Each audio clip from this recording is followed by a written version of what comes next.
Hello friends, எல்லோருக்கும் வணக்கம். Welcome to young investors channel. Actually markets பார்த்துருப்பீங்க. ஸோ மார்க்கெட் பார்த்தீங்கன்னா இன்றைக்கி ஒரு நல்ல பாசிட்டிவ் ட்ரெண்டில் தான் க்ளோஸ் ஆயிருக்கு. ஆக்சுவலி நிஃப்டி 50 பார்த்தீங்கன்னா 103 பாயிண்ட்ஸ் பாசிட்டிவ், 24,980 பாயிண்ட்ஸில் க்ளோஸ் ஆயிருக்கு. சென்செக்ஸ் 370 பாயிண்ட்ஸ் பாசிட்டிவ், 81,644 பாயிண்ட்ஸில் க்ளோஸ் ஆயிருக்கு. பேங்க் நிஃப்டி 130 பாயிண்ட்ஸ் பாசிட்டிவ், 55,865 பாயிண்ட்ஸில் க்ளோஸ் ஆயிருக்கு. நிஃப்டி ஐடி 121 பாயிண்ட்ஸ் பாசிட்டிவ், 34,756 பாயிண்ட்ஸில் நிஃப்டி ஐடி க்ளோஸ் ஆயிருக்கு. ஸ்மார்ட் கேப் பார்த்தீங்கன்னா 510 பாயிண்ட்ஸ் பாசிட்டிவ், 53,021 பாயிண்ட்ஸில் க்ளோஸ் ஆயிருக்கு. இது போக எஃப்ஐஎஸ் டிஎஸ் டேட்டா. எஃப்ஐஎஸ் பார்க்கும்போது இந்த 19வது ஆகஸ்ட்டில் 2,261 கோடிக்கு எஃப்ஐஎஸில் டிஏஎஸ் வந்து 2,261 கோடிக்கு நெட் பயர்ஸாக இருந்திருக்காங்க. எஃப்ஐஎஸ் பார்த்தீங்கன்னா 634 கோடிக்கு நெட் செல்லர்ஸாக இருந்திருக்காங்க. டிஏஎஸ் பயர்ஸாக இருந்திருக்காங்க, எஃப்ஐஎஸ் வந்து செல்லர்ஸாக இருந்திருக்காங்க. ஸோ இது பார்த்தீங்கன்னா லாஸ்ட் மார்க்கெட் அப்டேட்ஸு. ஃபஸ்ட்டு பார்த்தீங்கன்னா டிசிஎஸ் 3018 ரூபா லாஸ்ட் மார்க்கெட்டில் க்ளோஸ் ஆயிருக்கு. இந்த ஸ்டாக்கோட பி ரேஷியோ 22 இருக்குது. மார்க்கெட் கேப் 10.91 lakh crore இருக்குது லாஸ்ட் மார்க்கெட் க்ளோசிங்கில் வச்சு சொல்கிறேன். ஆக்சுவலி டாடா குரூப்போட லிஸ்டட் கம்பெனியில் டிசிஎஸ் பார்த்தீங்கன்னா பெரிய company. According to the market capitalisation பார்க்கும்போது டிசிஎஸோட market capitalisation nearly 16 lakh crore மேலே வரும். இவங்களோட மார்க்கெட் கேபிட்டல் 5.6 lakh crore அளவுக்கு வைப் அவுட் ஆயிருக்குது. ஆக்சுவலி 2008 நீங்கள் கம்பேர் பண்ணி பார்க்கும்போது இது ஒஸ்ட்டு. 2008 ஒரு கிரைசிஸ் வந்துச்சு, குளோபல் ஃபினான்ஷியல் கிரைசிஸ்ன்னு சொல்லுவாங்க. அந்த கிரைசிஸ்லேருந்து கம்பேர் பண்ணி பார்க்கும்போது 55% காலியாக இருக்குது. இந்த ஸ்டாக் வந்து 26% இந்த வருஷம் மட்டும் விழுந்திருக்குது. ஆக்சுவலி அவங்களோட மார்க்கெட் கேப்லேஷன் 5.66 lakh crore காலியாக இருக்குது. ஆக்சுவலி பீக் லெவல் 4,585 ரூபா, அதுலேருந்து 34% இந்த பங்கு விழுந்திருக்கு. மார்க்கெட் கேப்லேஷன் 10.61 lakh crore இருக்குது. ஆக்சுவலி 10.91 lakh crore இருக்குது லாஸ்ட் மார்க்கெட்டில். ஆக்சுவலி எஃப்ஐஎஸ் மட்டுமே இந்த வருஷத்தில் 95,000 கோடி மேலே, அதாவது 95,600 கோடி இந்த வருஷம் மட்டும் 2025 ஜூலை வரைக்கும் வெளியெடுத்துட்டு போனாங்க. அதில் 50,000 கோடி மேலே பார்த்தீங்கன்னா ஐடி ஸ்டாக்ஸில் மட்டும் வெளியெடுத்திருக்காங்க. 95,000 கோடி மேலே எஃப்ஐஎஸ் வந்து பணத்தை வெளியெடுத்திருக்காங்க 2025. அதில் 50,000 கோடிக்கு மேலே வந்து ஐடி ஸ்டாக்ஸில் மட்டும் வெளியெடுத்துட்டு போயிருக்காங்க. அது இல்லாமல் எஃப்ஐஎஸோட ஹோல்டிங் டிசிஎஸில் 12.35%லேருந்து 11.41% குறைஞ்சிருக்குது. ஐடி இண்டெக்ஸ் மட்டுமே இந்த வருஷத்தில் 25% விழுந்திருக்குன்னு சொல்கிறாங்க. பட் டொமஸ்டிக் இன்ஸ்டிடியூஷனல் இன்வெஸ்டர்ஸ் டிசிஎஸில் 4.25% இருந்த ஸ்டேக்கை 5.13% இன்க்ரீஸ் பண்ணியிருக்காங்க. மியூச்சுவல் ஃபண்ட் வந்து ஃப்ரெஷ்ஷாட்டு 400 கோடி டிசிஎஸில் இன்ஃபியூஸ் பண்ணியிருக்கதாட்டு சொல்லியிருக்காங்க. இப்போ 3018 ரூபா இருக்குது. என்னோட ஒப்பீனியன் டிசிஎஸில் பார்த்தீங்கன்னா அது 3,000 உடைக்கிறதுக்கு ரொம்ப ஒன்றும் டைம் ஆகாது. ஆக்சுவலி அவங்களோட 50 வீக் ஹையே பார்க்கும்போது 50 வீக் ஹை 4,585 இருக்குது. லோ வந்து 2,900 சம்திங் தான் இருக்குது, 981 சம்திங் தான் இருக்குது. எனக்கு தெரிஞ்சு 2,800 வர சான்சஸ் அதிகமாக இருக்குது. ஸோ ஐடி ஸ்டாக்ஸில் இப்போதைக்கு வெயிட் பண்ணுங்கள். இப்போ டிசிஎஸ் வந்து 3,000 மேலே இருக்குது, 3,018 ரூபா இருக்குது. இன்ஃபோசிஸ் 1,447 ரூபா இருக்குது. இன்ஃபோசிஸ் என்ன இறங்கலாம். ஹெச்எல் டெக்னாலஜிஸ் 1,483 ரூபாவில் இருக்குது. விப்ரோ 246 இருக்குது. என்னோட ஒப்பீனியன் இந்த 4 ஸ்டாக்ஸ்லையும் ஃபோக்கஸ் பண்ணுங்கள். மிச்ச எல்லா ஐடி ஸ்டாக்ஸும் இப்போதைக்கு வேல்யூஷன் ஜாஸ்தியாக இருக்குது. இதில் இன்ஃபோசிஸ் அண்ட் விப்ரோ மட்டும் இப்போ ஒரு ஆப்பர்ச்சுனிட்டி ஜோனுக்குள்ள வந்துருச்சு. டிசிஎஸ் ஸ்டில் வந்து 22 டைம்ஸ் மேலே இருக்கிறாங்க. ஹெச்எல் டெக்னாலஜிஸும் 22 டைம்ஸ் மேலே இருக்கிறாங்க. இன்ஃபோசிஸும் விப்ரோவும் 19, ஐ திங்க் விப்ரோ 20 மேலே இருக்குன்னு நினைக்கிறேன். இன்ஃபோசிஸ் 20 மேலே இருக்கலாம். ஆனால் இது விப்ரோ பார்த்தீங்கன்னா 19 டைம்ஸ் ஏர்னிங்ஸில் தான் இருக்கிறாங்க. பட் என்ன கேட்டால் ஐடி ஸ்டாக்ஸ் இன்னும் டவுன் போகலாம். அதனால கொஞ்சம் வெயிட் பண்ணி பொறுமையாக யூஸ் பண்ணலாங்கிறது என்னோட ஒப்பீனியன் ஐடி ஸ்டாக்ஸில். நெக்ஸ்ட் பார்த்தீங்கன்னா உஷா ஃபினான்ஷியல் சர்வீஸ். ஆக்சுவலி இந்த பங்கு இன்னைக்கு 14% மேலே போயிருந்துச்சு. 52 ரூபா சம்திங்கில் க்ளோஸ் ஆயிருந்துச்சு இந்த பங்கு. ரீசன் என்னென்னு பார்க்கும்போது ஆக்சுவலி இன்னைக்கு ரெக்கார்ட் டேட் ஆகஸ்ட் 10 பார்த்தீங்கன்னா ரெக்கார்ட் டேட், அதனால தான் அந்த பங்கு மேலே போயிருக்குது. ஸோ புக் வேல்யூவோட ஒரு 4 ரூபா அதிகமாக தான் ட்ரேட் ஆயிருக்கு லாஸ்ட் மார்க்கெட்டில். இதோட 50 ஹை 84 ரூபா, லோ வந்து 24. அட் தி சேம் டைம் இதோட மார்க்கெட் கேப்லேஷனே 228 கோடி தான் இருக்குது. ஆக்சுவலி புக் வேல்யூவோட 1.08 டைம்ஸில் ட்ரேட் ஆகுது. பட் இந்த கம்பெனி ரொம்பவே ஸ்மால் கேப் கம்பெனியாக இருக்கிறதுனால ட்ராக் பண்ணுறதில்ல. 1:1 போனஸ் கொடுக்குறாங்க. அந்த ரெக்கார்ட் டேட் ஆகஸ்ட் 10 அதனால மேலே போயிருக்கு. At the same time August 20 பார்த்தீங்கன்னா அலாட்மெண்ட் ஆகும், 21 வந்து லிஸ்ட் ஆகும் அப்படின்னு சொல்லியிருக்காங்க. இது உஷா ஃபினான்ஷியல் சர்வீஸை பொறுத்தவரைக்கும் அப்டேட்டு. நெக்ஸ்ட் பார்த்தீங்கன்னா ஃபியூஷன் ஃபினான்ஸ் இன்னைக்கு வந்து ஒரு 1.5% பாசிட்டிவ். இன்னைக்கு கொஞ்சம் வாங்கினேன், ஃபியூஷன் ஃபினான்ஸ்லேயே வாங்கினேன், ஸ்பந்தனா ஸ்பூர்த்திலையும் கொஞ்சம் வாங்கி போட்டேன். ஸோ ஃபியூஷன் ஃபினான்ஸில் இன்னொரு அப்டேட்னா அவங்களோட ஸ்ட்ரெஸ்ட் அசெட் வந்து பார்த்தீங்கன்னா 200 கோடி ஒர்த் ஆஃப் ஸ்ட்ரெஸ் அசெட்ஸை வந்து ரிகவரி பண்ணுறாங்க நெக்ஸ்ட் 12 monthsல. ஸோ இதே தான் ஸ்பந்தனா ஸ்பூர்த்திலே பண்ணிகிட்டு இருக்காங்க. எந்த அளவு அவங்களோட ஸ்ட்ரெஸ் அசெட்ஸை வந்து குறைக்க முடியுமோ அந்த அளவு குறைச்சிட்டு இருக்காங்க. அதுதான் ஃபியூஷன் ஃபினான்ஸும் பண்ணிகிட்டு இருக்கிறாங்க. ஆக்சுவலி இவங்களோட ஸ்ட்ரெஸ் அசெட் புக் பார்க்கும்போது 3,400 கோடியாக இருக்குது. Write off loans, non performing assets எல்லாமே சேர்த்து 3,400 கோடி இருக்குன்னு சொல்கிறாங்க. ஸோ இதில் வந்து 400 கோடி வந்து பார்த்தீங்கன்னா 90+ day overdue bucket. Another 3,000 crores பார்க்கும்போது 240 days ஓவர் டியூ அந்த ரேஞ்சில் சொல்கிறாங்க. ஸோ டோட்டலாட்டு 3,400 கோடி இருக்குது. ஸோ முடிஞ்ச அளவு பார்த்தீங்கன்னா இதெல்லாமே கம்மி பண்ண பார்க்குறாங்க. ஸோ இந்த ஸ்டாக்ஸ் எல்லாமே விரைவில் மீண்டு வரும். இந்த companies Fusion Finance, Spandana Sphoorty, CreditAccess Grameen இவங்களோட ஸ்ட்ரெஸ் அசட்ஸ்லாம் குறைச்சி விரைவில் மீண்டு வருவாங்க. பட் ஒரு 2 to 3 quarters டைம் எடுக்கலாம். ஸோ பட் நான் ஸ்லோவாக இந்த பங்குலலாம் யூஸ் பண்ணிட்டு இருக்கிறேன். ஃபியூஷன் ஃபினான்ஸ், ஸ்பந்தனா ஸ்பூர்த்தியில் ரீசெண்டாக பார்பர் பின்கோஸோ இதில் ஃபண்டு போட்டாங்க. லாஸ்ட் மார்க்கெட்டில் 157 ரூபாய் க்ளோஸ் ஆயிருக்கு. இது ஃபியூஷன் ஃபினான்ஸை பொறுத்த வரைக்கும் அப்டேட்டு. அது இல்லாமல் ஃபியூஷன் ஃபினான்ஸில் இண்டிபெண்டன்ட் டேரக்டராட்டு ராஜீவ் சர்தனா, இவர் வந்து HDFCயோட எக்ஸிக்யூட்டிவாக இருந்திருக்காரு, ஃபார்மர் எக்ஸிக்யூட்டிவாக இருந்திருக்காரு. ஸோ இவரை வந்து பார்த்தீங்கன்னா ஃபியூஷன் ஃபினான்ஸோட இண்டிபெண்டன்ட் டேரக்டராட்டு அப்பாயின்ட் பண்ணியிருக்காங்க. இவருக்கு ரீட்டைல் லெண்டிங்கில் 30 years எக்ஸ்பீரியன்ஸ் இருக்குது. ஸோ இதுவும் பார்த்தீங்கன்னா ஃபியூஷன் ஃபினான்ஸுக்கு ஒரு பாசிட்டிவ் அப்டேட் தான். நெக்ஸ்ட் அசோக் லைலாண்டுக்கு அந்த டிவிடெண்டுக்கான ரெக்கார்ட் டேட் கேட்டிருந்தீங்க. பட் ரெக்கார்ட் டேட் எனக்கு கிடைக்கல. நான் கிடச்சா அப்டேட் பண்ணுறேன். ₹6.25 டிவிடெண்டு. பட் அப்ரூவல் வந்திருக்கு. பட் ரெக்கார்ட் டேட் இன்னுமே வரல. நெக்ஸ்ட் ஒரு நண்பர் கமெண்ட்டில் கேட்டிருந்தார், அப்புறம் அந்த டாக்டர் அகர்வாலோட ரிசல்ட்ஸை பற்றி பேசுங்கன்னு சொல்லி. ஆக்சுவலி ஸ்டாக் ப்ரைஸ் 4,427 ரூபாயில் இருக்குது. 1.5% விழுந்துருந்துச்சு. இந்த கம்பெனி பார்த்தீங்கன்னா last 5 yearsல CAGR growth, profit growth எடுத்து பார்க்கும்போது 32% மேலே இருக்குது. ரிட்டர்ன் ஆன் ஈக்விட்டியோ 33% மேலே இருக்குது. ஒரு நல்ல பங்கு தான். ஆனால் வேல்யூஷன் இப்போ ஜாஸ்தியாக இருக்குது. செப்டம்பரில் இதோட ரெவன்யூ பார்க்கும்போது செப்டம்பர் குவார்ட்டரில் 102 கோடி, டிசம்பரில் வந்து 95 கோடியாக குறைஞ்சிருக்கு.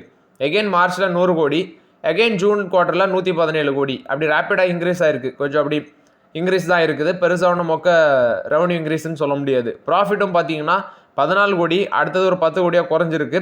நெக்ஸ்ட்டு 16 கோடி, அடுத்தது 17 கோடி. ஸோ நல்ல க்ரோத் பாதையில் தான் போய்ட்டுருக்கு. இயர் ஆன் இயர் பேசிஸில் கம்பேர் பண்ணி பார்க்கும்போது 24ல் 319 கோடி ரெவன்யூ, 397 கோடியாக இன்க்ரீஸ் ஆயிருக்கு 25ல். நெட் ப்ராஃபிட் 37 கோடியாக இருந்திருக்கு 23ல். அப்புறம் 24ல் 46 கோடி, அப்புறம் 55 கோடி இன்க்ரீஸ் ஆயிருக்கு. ஸோ இந்த கம்பெனி நல்ல கம்பெனியாக தான் இருக்குது. ஆனால் இப்போ வேல்யூஷன் ரொம்பவே ஜாஸ்தி. 36 times earningsல இருக்கிறாங்க. கொஞ்சம் ஸ்மால் கேப் கம்பெனி கூட 2000 கோடி தான் மார்க்கெட் கேப்லேஷன் இருக்குது. 4,427 ரூபாயில் இருக்குது. இப்போதைக்கு ஆப்பர்ச்சுனிட்டி இல்லை. பட் ரிசல்ட்ஸ் பார்க்கும்போது ப்ராஃபிட் 17 கோடி பண்ணியிருக்காங்க. 22.32% இம்ப்ரூவ் ஆயிருக்கு. இது போக ரெவன்யூ பார்த்தீங்கன்னா ஒரு 117 கோடி பண்ணியிருக்கிறாங்க. ஸோ இந்த குவார்ட்டரில் ரிசல்ட்ஸ் பெட்டராக தான் இருக்குது. அட் த சேம் டைம் அவங்களோட நெட்ஒர்க் பார்க்கும்போது 249 ஐ கேர் ஃபெசிலிட்டிஸ் வச்சுருக்காங்க. 13 வந்து பார்த்தீங்கன்னா அந்த குவார்ட்டரில் புதுசாக அடிஷன் பண்ணியிருக்கிறாங்க. டெல்லி மார்க்கெட்டுக்குள்ளே என்ட்ரி கொடுக்கதாட்டு சொல்கிறாங்க. அது இல்லாமல் நார்த் இந்தியா மார்க்கெட்டுக்குள்ளே அவங்களோட ப்ரெசன்ஸை எக்ஸ்பேண்ட் பண்ண இருக்கிறாங்க. டாக்டர் அகர்வால் ஹெல்த் வந்து 1 territory, 7 secondary, 5 primary care facilities வந்து ஓப்பன் பண்ணியிருக்கிறாங்க, ஆட் பண்ணியிருக்கிறாங்க. அது இல்லாமல் 78,882 சர்ஜரிஸ் வந்து பார்த்தீங்கன்னா அந்த குவார்ட்டரில் பண்ணியிருக்காங்க. 16% இயர் ஆன் இயர் பேசிஸில் இன்க்ரீஸ் ஆயிருக்கு. சேல்ஸ் ஆஃப் சர்வீஸ் வந்து 78.6% இவங்களுக்கு கான்ட்ரிபியூட் பண்ணியிருக்கு. சேல் ஆஃப் ப்ராடக்ட் 21.4% உங்களுக்கு கான்ட்ரிபியூட் பண்ணியிருக்குது. இது போக சிஓ அப்டேட் கொடுத்தது இந்த குவார்ட்டரில் எங்களோட பெர்ஃபார்மன்ஸ் நல்லா இருக்குது. ரெவன்யூ வந்து பார்த்தீங்கன்னா இன்னும் ஹை லெவலுக்கு போகும் அப்படின்னு சொல்லி அப்டேட் கொடுத்துருக்காரு. ஸோ ஓவர்லாட் இது வந்து doctor Agarwal's health care post பண்ண ரிசல்ட்ஸ் அப்டேட். பட் இந்த ஸ்டாக்கோட வேல்யூஷன் கொஞ்சம் அதிகமாக இருக்குது. இப்போதைக்கு இதை அவாய்ட் பண்ணுங்கள். ஆல்ரெடி இருக்குன்னா வச்சுக்கோங்க. நெக்ஸ்ட்டு பார்த்தீங்கன்னா ராஜட் சர்மா, இவர் என்ன அப்டேட் கொடுக்குறாருன்னா ஜிஎஸ்டி கட் பண்ணுறது எஃப்எம்சிஜிக்கு ஒரு ஸ்வீட் ஸ்பாட் அப்படின்னு சொல்லி அவர் அப்டேட் கொடுத்துருக்காரு. இதில் ஹெச்யூஎல்லாம் மென்ஷன் ஆயிருக்கு, ஏஷியன் பெயிண்ட்ஸ் இருக்குது, நெக்ஸ்ட் ஐடிசி இருக்குது. இதெல்லாமே அவர் மென்ஷன் பண்ணுறாரு. ஆனால் என்ன கேட்டால் ஹெச்யூஎல்லாம் ஏஷியன் பெயிண்ட்ஸ் இப்போ வேல்யூஷன் ஜாஸ்தியாக இருக்குது. ஆனால் என்னோட பெனிஃபிட் இப்போதைக்கு, அதாவது இந்த கம்பெனிஸுக்கெல்லாம் பெனிஃபிட்டு, ஆனால் ஸ்டாக்கில் பெனிஃபிட்னு பார்த்தீங்கன்னா ஐடிசி மட்டும் தான் இப்போதைக்கு நமக்கு பெனிஃபிட்டு. ஆனால் அவர் இதே மென்ஷன் பண்ணியிருக்காரு, கன்சியூமரோட ஸ்பெண்டிங்கும் ஸ்லோ டவுனாக இருக்குது. ஜிஎஸ்டி குறைச்சாலும் கன்சியூமரோட ஸ்பெண்டிங் இன்க்ரீஸ் ஆகுமா அப்படிங்கிறதே அவர் டவுட்டுன்னு தான் மென்ஷன் பண்ணியிருக்காரு. பட் என்னோட டவுட்டும் இதுதான். ஸோ வெயிட் பண்ணி தான் பார்க்கணும். ஸோ இது வந்து பார்த்தீங்கன்னா எஃப்எம்சிஜி செக்டரை பொறுத்த வரைக்கும் அப்டேட்டு. ஓஎன்ஜிசி பார்த்தீங்கன்னா ஒரு ஹீலியம் ரிகவரி பிளான்ட் வந்து தமிழ்நாட்டில் செட் பண்ண போகிறதாட்டு சொல்லியிருக்கிறாங்க.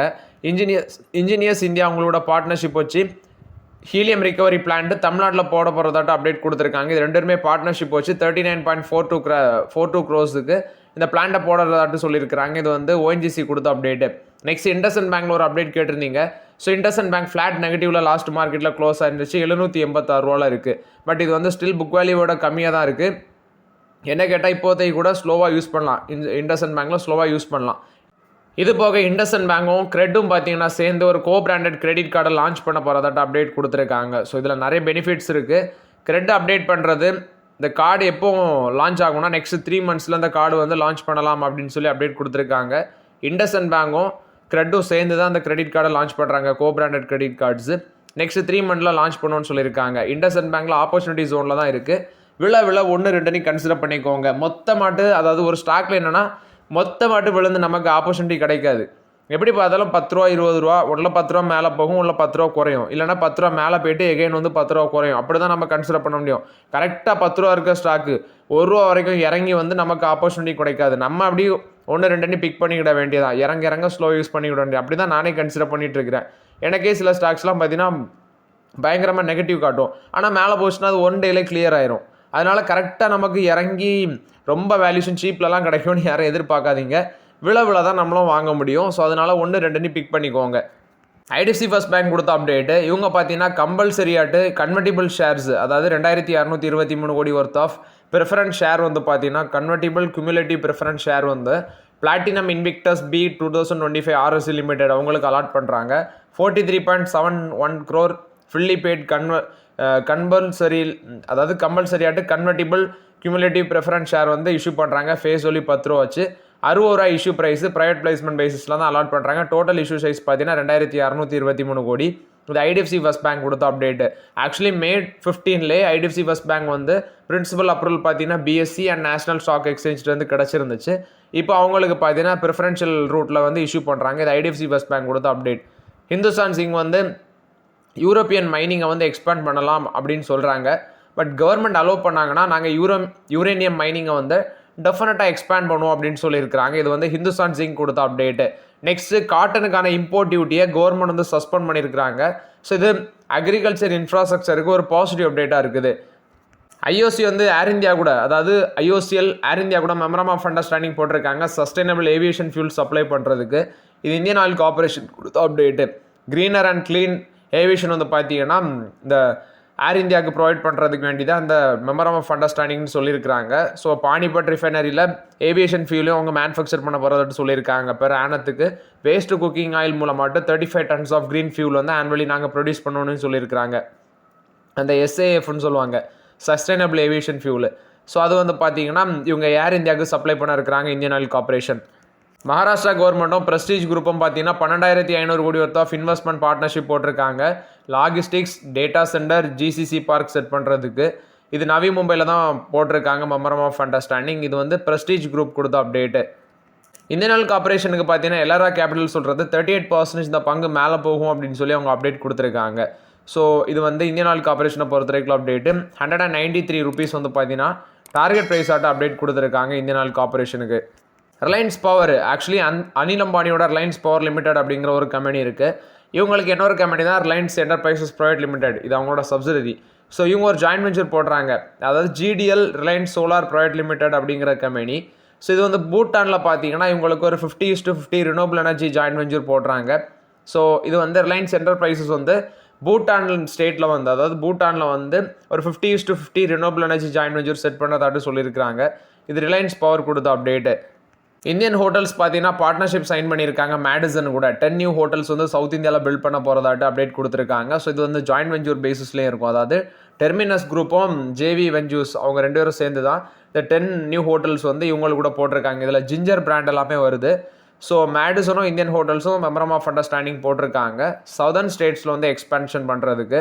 ஸோ ஆக்சுவலி தெலுங்கானாவில் வந்து பார்த்தீங்கன்னா ஜிஞ்சர் ஹோட்டல்ஸ் எல்லாமே இருக்குது. இப்போ இன்னும் புதுசாட்டு ஓப்பன் பண்ண போகிறதாட்டு சொல்லியிருக்காங்க. மேடிசன் வந்து 500 கோடி இதில் இன்வெஸ்ட்மெண்ட் பண்ண இருக்கிறாங்க கிட்டத்தட்ட நெக்ஸ்ட் 3 yearsல.